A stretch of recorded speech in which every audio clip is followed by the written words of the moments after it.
à tous et à toutes, j'espère que vous allez bien. On se retrouve aujourd'hui pour une nouvelle vidéo qui va être une espèce de vlog. Alors j'avais pas vraiment prévu de procéder comme ça, à la base j'avais prévu de faire une vidéo juste pour vous présenter mes achats de Westerland.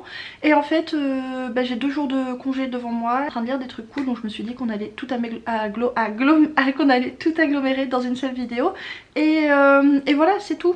On va commencer par la présentation que je vais faire aussi brève que possible des achats que j'ai fait à 2 moments. Donc le forum du livre de Saint-Louis qui avait lieu,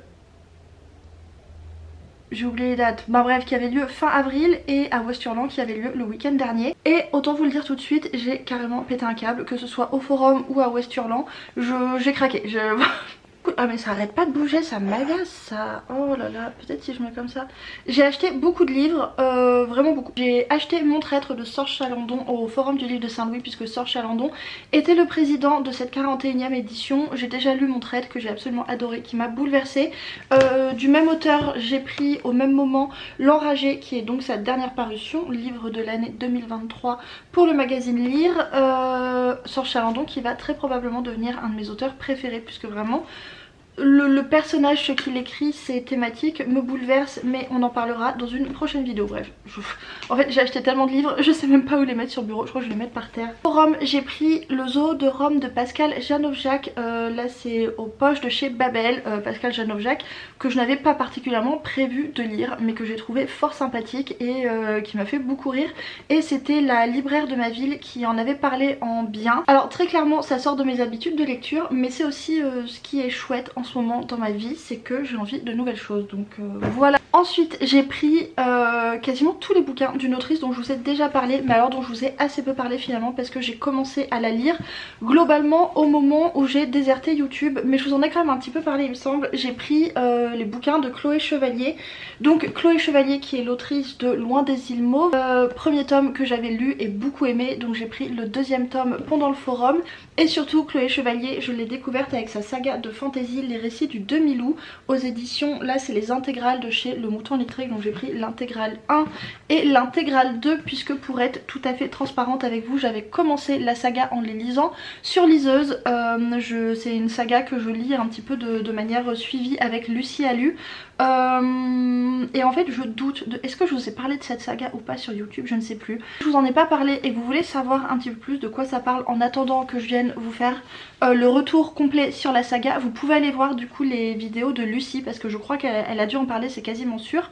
C'est une saga de fantasy que j'aime énormément, dans laquelle on va suivre 5 jeunes filles. En très très gros pour schématiser, je reviendrai dessus plus en détail dans une autre vidéo. Ce sont les dirigeantes du royaume et on va les suivre qui grandissent, parce qu'en fait on les rencontre quand elles sont enfants, et on va suivre leur évolution, donc personnelle, mais aussi l'évolution de leur amitié, de leur groupe d'amis au sein de tout un tas d'intrigues politiques. J'ai lu les 3 premiers tomes de la saga et c'est vraiment un très gros coup de cœur pour l'instant, une très belle révélation. Il en reste un, alors celui-ci je l'ai pas acheté pendant le forum, mais c'était dans le cadre du forum. J'ai pris Ce qu'il faut de nuit de Laurent Petit-Mangin, puisque j'ai animé la rencontre entre Laurent Petit-Mangin et Émilie Carbalec. J'ai adoré le livre de Laurent Petit-Mangin qui s'appelle donc Les Terres animales, et en fait ça m'a donné envie de lire son premier roman qui s'appelle donc Ce qu'il faut de nuit, qui avait été acclamé par la critique et qui est en gros l'histoire d'un père qui élève seul ses 2 fils. Et en fait on va suivre l'évolution des 2 garçons qui vont prendre tous les 2 des chemins très différents. Ensuite entre le forum et Westerland, je suis passée en librairie, très mauvaise idée parce que je ne manquais absolument pas de lecture, mais j'ai aussi fait 2 achats. J'ai pris Kwané de Mélanie Fievé, donc aux éditions La Volte, dans leur collection Utopia, que j'aime beaucoup. J'ai beaucoup aimé la trame, je vous avais parlé dans une vidéo, la trame c'est ce livre là, et en fait c'est surtout que j'aime le concept de la collection qui est en gros, comme le nom l'indique, Utopia. Ce sont des utopies, toujours avec une approche stylistique très très marquée. C'est vraiment toujours des exercices de style d'écriture et donc des expériences de lecture très intéressantes. Là clairement on est sur une ambiance, comme la couverture ne le cache pas, il y a clairement, comment dire, une influence de Alain Damasio. Bon de toute façon c'est pas pour rien, c'est édité chez La Volte, hein, donc on ne se débarrassera pas de Wallin aussi facilement. Et dans celui-ci on est sur une utopie post-révolutionnaire et on va être dans une ville qui est donc une ville de l'ancien monde, et on va suivre des personnes qui ne sont pas vraiment intégrées dans cette utopie, qui ont du mal à se mêler à l'élan général. Et alors c'est pas inintéressant, mais en fait je dois vous dire que j'accroche pas trop au style, je sais pas. Je crois que je l'ai juste commencé à un moment où c'était pas du tout la lecture adéquate pour moi. Donc je ne vais pas vous en parler plus, je vais le reprendre un de ces 4 et je vous en parlerai reprendrai à un autre moment. Et j'ai aussi pris, dans ce moment de folie où je pensais que je n'avais rien à lire, j'ai pris Le Pays qui descend de David Camus, donc c'est collection R, c'est ça? Ouais, collection R. En fait c'est un livre young adulte qui me faisait de l'œil depuis sa sortie. Et alors il est pas tout récent, ça fait un petit moment que c'est sorti ce machin. 2023, oui bon bah ça me dit pas, mais ça devait être plutôt début 2023. Et je sais pas pourquoi, la couverture m'avait tapé dans l'œil et le résumé aussi. Alors pourtant c'est une histoire très basique, en fait on va suivre des adolescents dans un univers de fantasy, devoir partir, quitter leur maison, leur village. Et en fait sur le chemin vont découvrir des tas de choses sur leur univers. Donc on est vraiment sur un roman d'apprentissage, tout ce qu'il y a de plus classique j'ai l'impression, mais je sais pas pourquoi ça m'avait tapé dans l'œil et cette fois là je l'ai acheté. J'ai rajouté un livre en dessous de la caméra, je sais pas si c'est mieux ou pas, je passe aux achats de West Hurlant. Premier livre en fait, ce n'est pas un achat, c'est un cadeau. Mon ami Moche Mode, que vous connaissez peut-être du podcast Demi-Molle, m'a offert Utopia de Camille Le Boulanger aux éditions Argile. Alors autant vous dire qu'on a squatté le stand des éditions Argile et des éditions Goater pendant 2 jours. On avait vraiment du mal à s'en éloigner parce que vraiment ces deux maisons d'édition proposent des trucs absolument géniaux. Et bref, toujours est-il que Utopia je l'ai déjà lu et je l'ai déjà adoré, je vous en ai déjà beaucoup parlé, mais en fait j'avais dû laisser mon exemplaire derrière moi et donc je ne possédais plus le livre. Donc Morgane, sachant que j'étais très triste de ne plus avoir le livre sous la main, me l'a offert et vraiment je la remercie parce qu'en effet c'est un livre qui est très important pour moi et que je suis très contente d'avoir de nouveau en ma possession dans ma bibliothèque et de me dire que à tout moment je peux relire des passages, ce qui d'ailleurs ne saurait tarder. Toujours sur les stands des éditions Argile et d'ailleurs en lien avec Utopia de Camille Le Boulanger, j'ai pris Tout pour tout le monde de M.E. O'Brien et Eman Abdelhadi, donc qui est une traduction qui a d'ailleurs été traduite il me semble par Camille Le Boulanger, hein, c'était ça l'histoire, qui va également présenter une utopie. Et en fait Camille Le Boulanger, quand il traduisait celui-ci, disait que c'était un petit peu, je sais pas, j'imagine ça un petit peu comme des Pokémon, que ça en fait c'était l'évolution Pokémon de ça, que dans celui-ci c'était plus radical, ça allait plus au bout. Il en a super bien parlé et sachant que j'avais déjà adoré son roman à lui, j'avais forcément très envie de jeter un œil à ça. Alors j'ai même pas lu le résumé, je sais que c'est une utopie, qu'on va être basé sur des concepts vraiment très de gauche. Je l'ouvre au hasard et j'ai l'impression qu'au niveau de la forme on est sur quelque chose d'assez original aussi, on verra ce que ça donne. De toute façon celui-ci je vais le lire très vite donc je vous en reparle bientôt, et puisque c'est aux éditions Argile je ne doute pas dans tous les cas de la qualité du livre. Sur le stand des éditions Goater j'ai ma batterie qui clignote donc je vais passer en accéléré. J'ai pris Les étoiles ne fileront plus de Elodie Serrano, puisqu'on parle de science-fiction et de linguistique, c'est une novella, j'adore la couverture, ça a l'air d'être vraiment super. Ensuite comme je suis une énorme victime, j'ai ouvert ce livre de poésie, je me suis dit waouh c'est trop beau, ça me touche, j'ai acheté le livre de poésie qui coûtait la modique somme de 17,50 €. Il faut vraiment que j'arrête de faire ça. J'ai ce problème en fait quand je feuillette un livre en librairie. Une fois que j'ai lu 1 ou 2 passages, je me dis oh non c'est pas bien, j'ai commencé à lire le truc, c'est pas bien pour le libraire si je l'achète pas et tout. Enfin bref, je suis vraiment une grosse victime. Donc bon bref, je l'ai acheté. Après je regrette pas, hein. Je regrette pas, c'est bien de soutenir les signes. Enfin je regrette pas. Je regrette mon argent.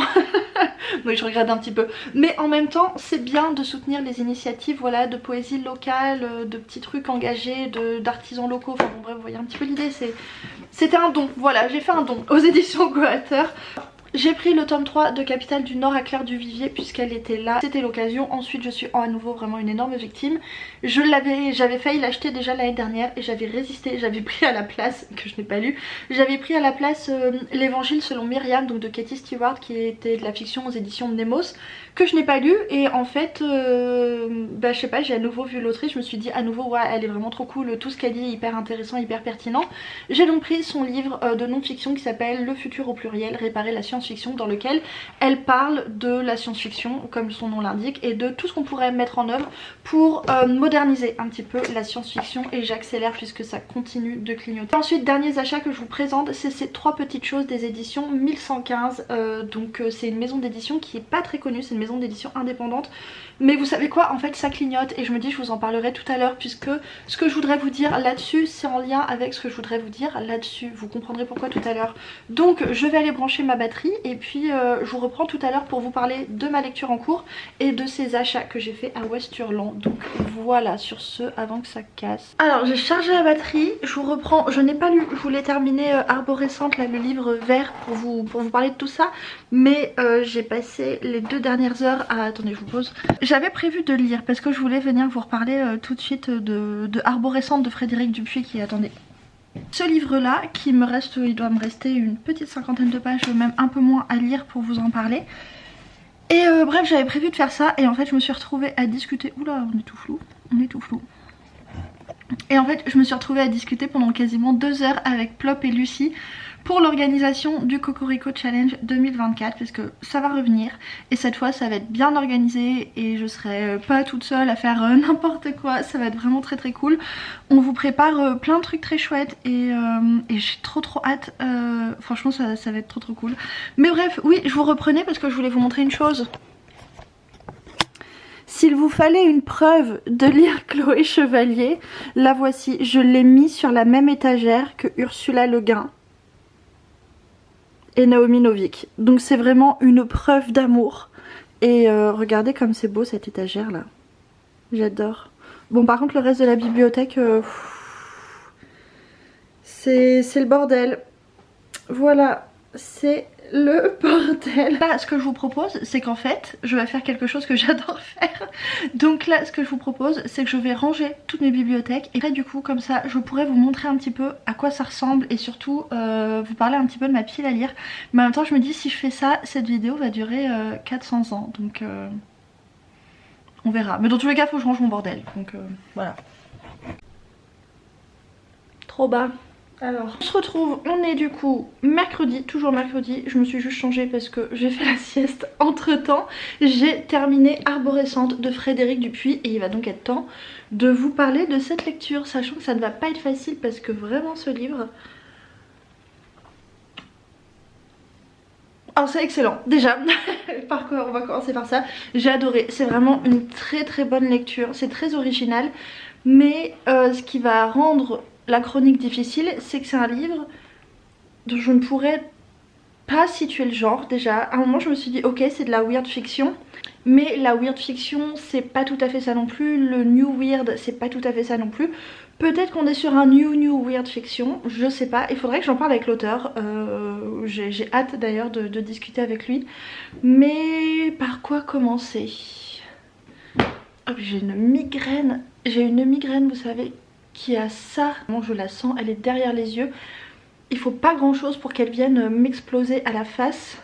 C'est très désagréable. Et donc, bon alors par quoi commencer? Dans ce roman on va suivre plusieurs personnages féminins, mais on va surtout suivre le personnage de Hélène qui est une enfant qui est alors pas tout à fait orpheline, sa maman est vivante mais sa maman est malade. Donc en fait bref, Hélène est en orphelinat depuis très longtemps et en fait elle s'est mise en tête de ne jamais dormir. Voilà, son objectif c'est de ne jamais dormir.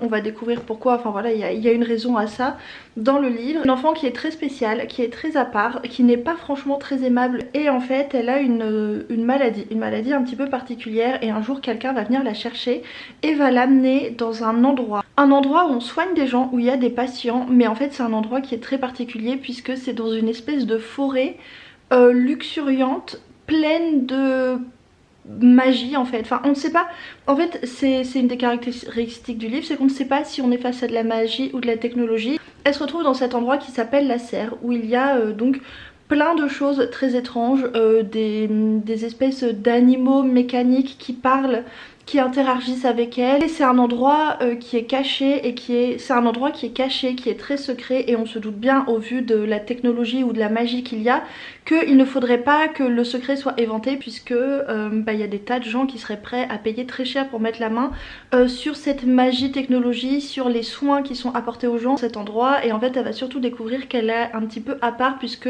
la serre, la chose, on sait pas trop ce que c'est, mais qui est au-dessus de la serre, qui organise la serre, enfin la personne ou la chose qui est à l'origine de cette magie va avoir besoin de son aide et va lui demander de l'aide dans une espèce de lutte avec un laboratoire pharmaceutique qui est le laboratoire pharmaceutique d'Ares Varkoda, qui est un jeune homme qui est extrêmement ambitieux, qui est gros pour l'histoire. Et c'est difficile de parler davantage de ce qui se passe dans le livre puisqu'en fait c'est tellement débordant, c'est tellement foisonnant d'idées, de points de vue, de personnages. On est vraiment dans un univers très particulier où en fait on le sent très rapidement quand on commence la lecture. On est dans l'univers de l'auteur, il a une vision, il a un truc en tête et il est allé à fond dedans. Et ça c'est vraiment ce que je préfère, c'est quand les auteurs sont complètement barrés et nous apportent avec eux dans leur délire, dans leur imagination. Bon là une imagination vraiment très fertile, hein, vraiment débordante, mais de quelque chose d'atypique en fait. Un univers avec des formes, avec des couleurs, avec des...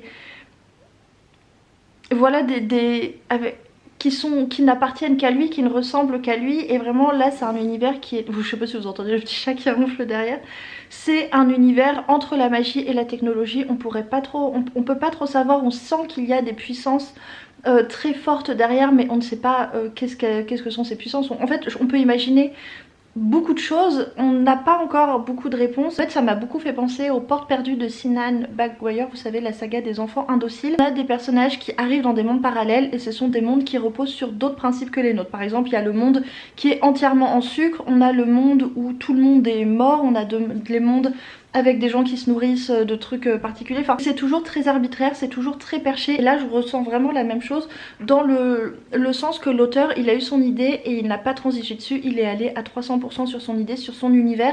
Même si pour le lecteur, ça peut paraître un peu bizarre, ça peut paraître...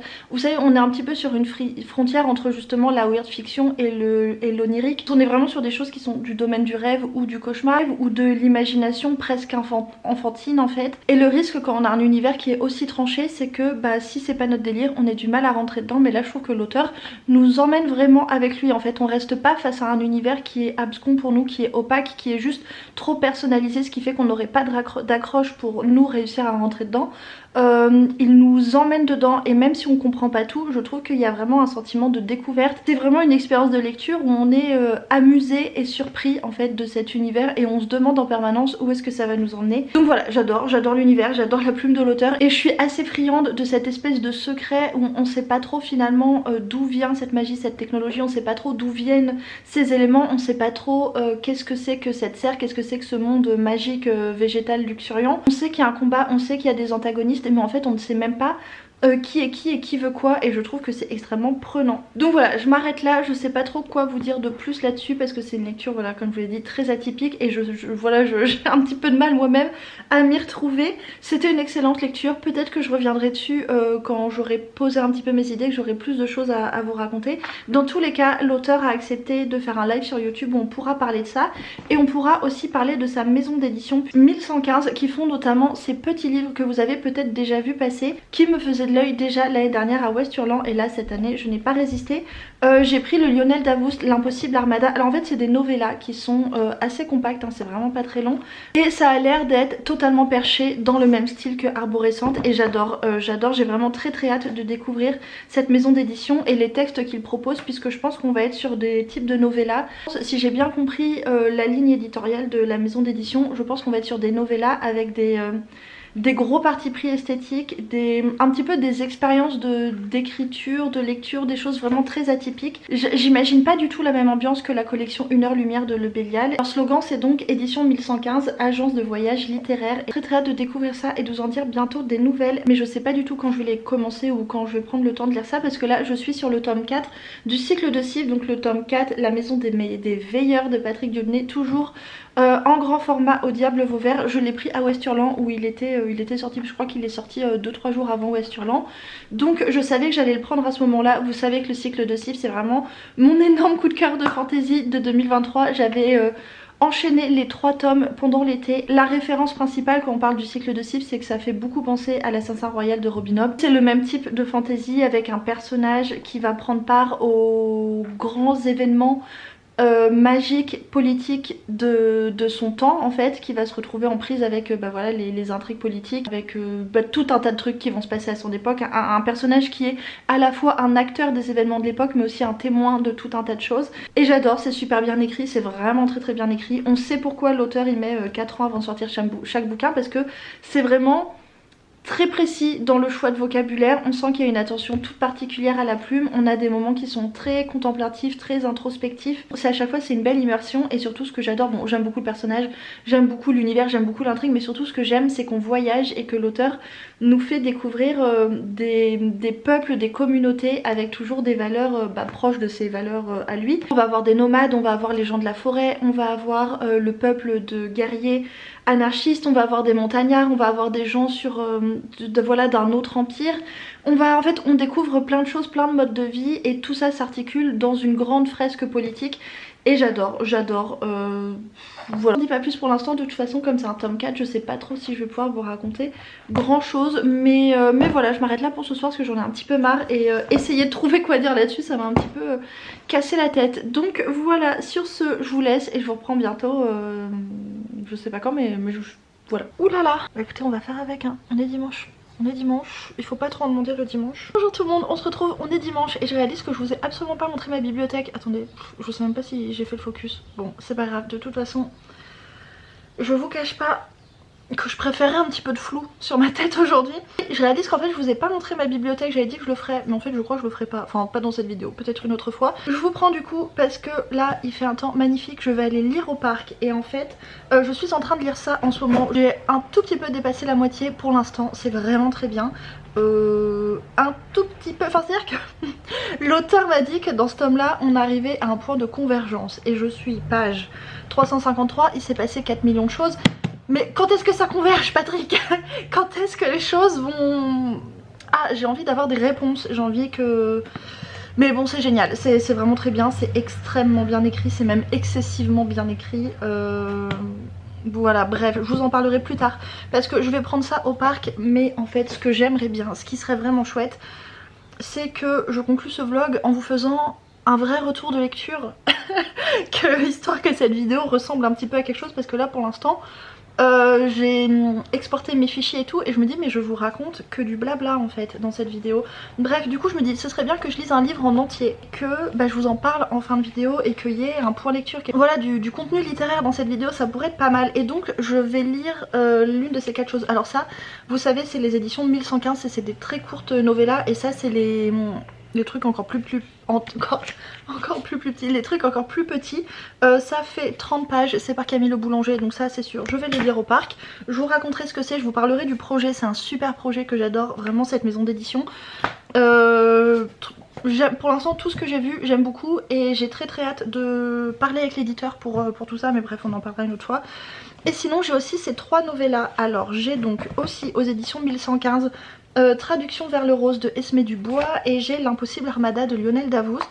Et j'hésite avec Les étoiles ne fileront plus de Elodie Serrano aux éditions Goater. Et donc en fait comme je n'arrive pas à me décider, ce que je vais faire c'est que je vais prendre ces 3 machins là au parc, je vais lire les premières pages et on verra ce qui m'emporte le plus. Et objectif, finir un truc d'ici la fin d'après-midi. Je vais vous laisser et je vais aller me mettre au parc et je vais profiter du soleil avant qu'il ne fasse à nouveau un temps pourri. Donc voilà.